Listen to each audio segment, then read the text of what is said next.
I was asked as I came in, how was my weekend, and I spent a little bit of time going through numbers this weekend, trying to look at all of the information that is in House Bill 2313.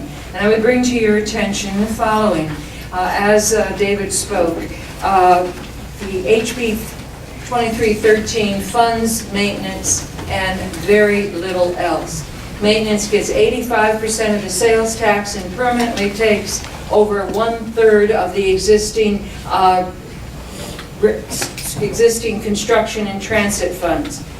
That will mean another 4 years of $0 for local funding will go on and on and on. Lives will be taken needlessly by not making the improvements necessary on local roads, and frustrating bottlenecks will get worse.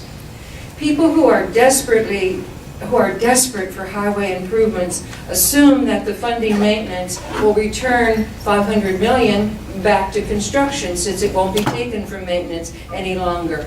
Not so, and I urge you to look at the chart that's attached to my statement. The fine print on page 28 of HB 2313 permanently takes over $257 million from construction, leaving a net to state construction of only $240 million, short, very short of the $1 billion minimum need. The same fine print reduces ports, aviation, and transit. In fact, it severely reduces the $64.9 million that transit thought it was getting, leaving just a net of just $17 million. Most of what little money HB 23 does put into construction is directed to more borrowing for large projects.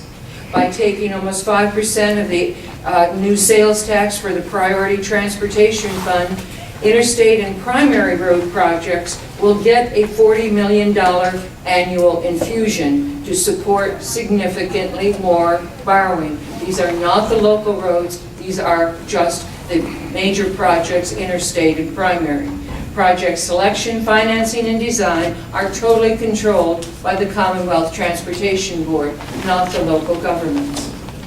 Democrats back proposals for a serious solution that will, as David said, raise adequate funds from all road users with a 5% wholesale gas tax, and you will see that there are 6 bills listed, Republican and Democrat, that all contain that provision, that don't decrease the general fund, 2 bills that do not take any money from the general fund, allow urban areas to raise transportation funds for their extreme needs. There are 4 Republican and Democrat bills that all contain that provision.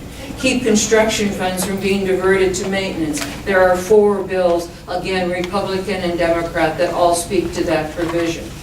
Democrats also support proposals that, while they don't provide the adequate funding, are important elements in the long-term solution, and I would point your attention to the more than dozen bills that cover areas of indexing the per-gallon gas tax, road user fees from alternative fuels, General Assembly approval of any new tolls, as well as constitutional protection of the transportation funds. Democrats stand ready to work with many Republicans who have offered solid proposals to craft adequate long-term solutions.